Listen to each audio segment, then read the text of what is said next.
Assalamu alaikum. We will continue the second part of the anticoagulant drugs and continue the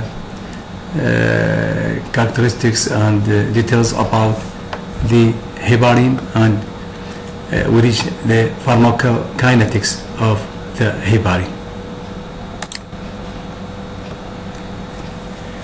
Heparin must be administered or given subcutaneously, for intravenously because of the drug does not readily cross membrane. Because it's not readily cross membrane, so must be given subcutaneously or intravenously. This is the first point in pharmacokinetic.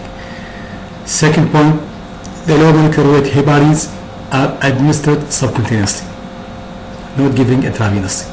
Heparin, unfractionated heparin, given subcutaneously and intravenously, while low molecular weight heparins are given subcutaneously. Heparin is often initiated an intravenous bolus to achieve immediate anticoagulant. When we start heparin, have to start first an intravenous bolus dose, big or large dose as a bolus dose, then giving the subsequent dose, titrating. This is followed by lower doses of continuous infusion. So start with a bolus and then titrating by a continuous infusion of heparin, titrating the dose so that the activated partial thromboplastin type APTT have to have between 1.5 to 2.5 fold. That 1.5 to 2.5 fold يعني مرة ونص إلى مرتين ونص بقد النورمال that of the normal control، بقد normal للشخص الكنترول. واضح؟ إذن the PTT is the test used to follow the dose of the heparin, the concentration of heparin, followed by what is called activated partial thromboplastin type, and should be 1.5 to 2.5 or to 2.5 fold that of the normal control. When they exceed this level, might lead to the side effect, which is bleeding. When it is less than this level, there is no activity of the heparin. This is very important. The activated PTT is the standard test used to monitor the extent of anticoagulation with heparin, and this is regarding heparin. While there is no test used or no need for partial use of activated partial thromboplastin test for low molecular weight heparins, and this is make the superiority of the low molecular weight heparin to the fractionated and fractionated heparin. Whereas the anticoagulant effect with heparin occurs within minutes of intravenous administration. 1 to 2 hours after subcutaneous injection, so have to repeat. Heparins, the action happen or occur within minutes after IV, while 1 to 2 hours after subcutaneous injection, and the maximum anti-factor 10 activity of the low molecular weight occurs about 4 hours after subcutaneous injection. So the action of the unfractionated heparin started 1 to 2 hours after subcutaneous injection, while the actions of low molecular weight heparins as for anti-factor 10 activity, it takes or occurs about 4 hours after subcutaneous injection. That means it's longer duration of the starting of longer time to starting the action of low weight heparin than the unfractionated heparin.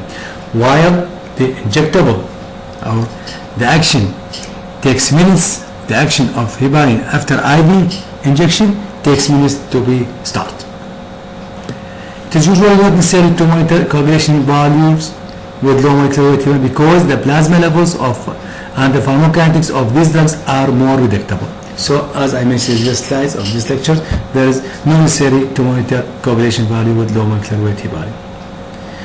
In renally impaired, pregnant, and obese patient, monitoring of factor 10 activity levels is recommended with low molecular weight. So, where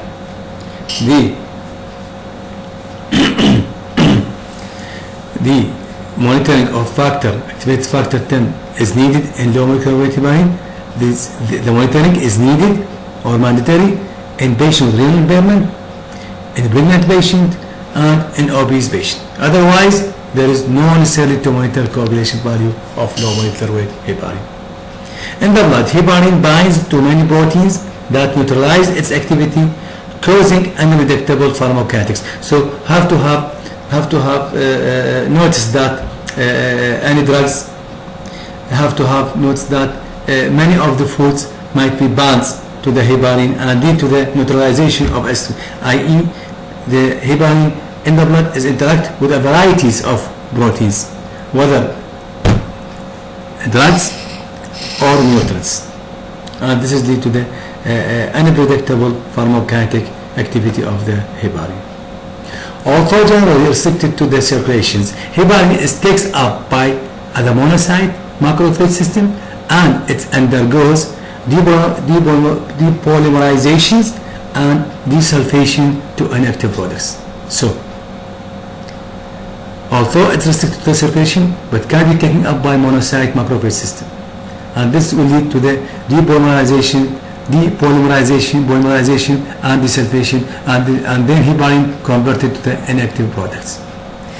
The inactive metabolite as well as some of the parent heparin and downstream are excreted into the urine. So this is inactive products excreted in the urine.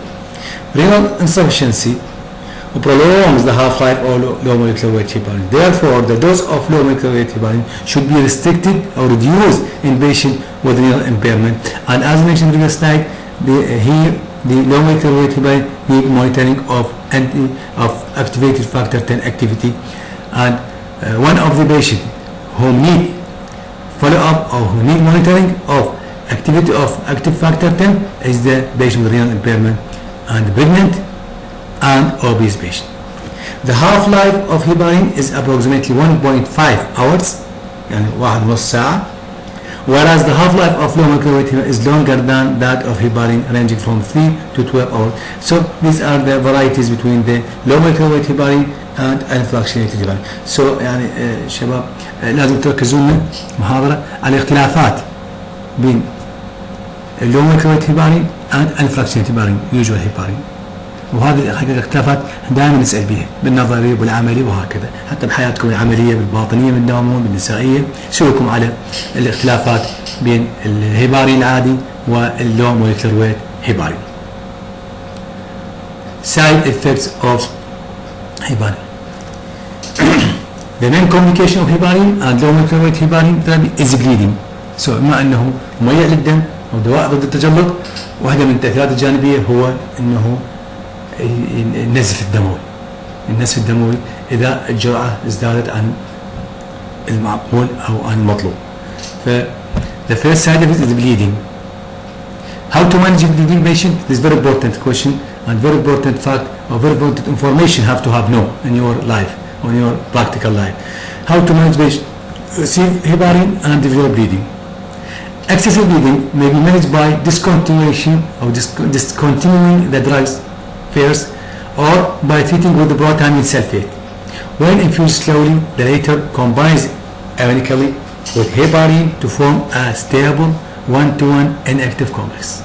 So, first step is stopping the drug, stopping heparin, when there is excessive bleeding as a side effect of heparin. Second, use a protamine sulfate. So the protamine sulfate is the antidote for heparin, and this is given by infusion, and this combined ionically with heparin to form a stable complex. It is very important that the dose of protamine sulfate is carefully titrated. Have to have used 1 milligram for every 100 units of heparin. يعني كل 100 وحدة من الهيبارين نحتاج 1 milligram of protamine sulfate given by infusion. And because protamine sulfate is a weak anticoagulant, and excess amount may trigger bleeding episode or worsening bleeding potential. This is one fact have to have titrate carefully the protamine sulfate, because the protamine sulfate itself is a weak anticoagulant, and when the amount of protamine sulfate is increased may trigger bleeding episode or worsening bleeding potential. Other side effect is heparin preparations are obtained from porcine source and therefore may be antigenic possible adverse effect reaction like chills, fevers, urticaria, and anaphylactic shock. So the second side effect is the allergy to the heparin, because why? Obtained from porcine sources or from bovine, so it lead to the chills, fever, urticaria, and anaphylactic shock. Third side effect is heparin-induced thrombocytopenia, which is called HIT. HIT is a serious condition in which circulating blood contains abnormally low numbers of platelets, and this happens in about 5 to 10% of the patient. And this is very important, and this leads to the decreased number of platelet in the blood.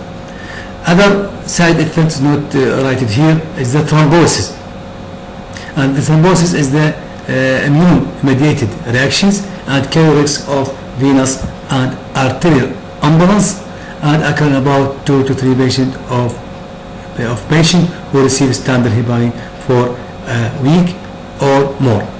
And this is the fourth side effect. So heparin-induced thrombocytopenia, and the other side effect, which is immune-mediated, is the because of the activity shown antagonized or activation of the thrombase might do the more thrombose.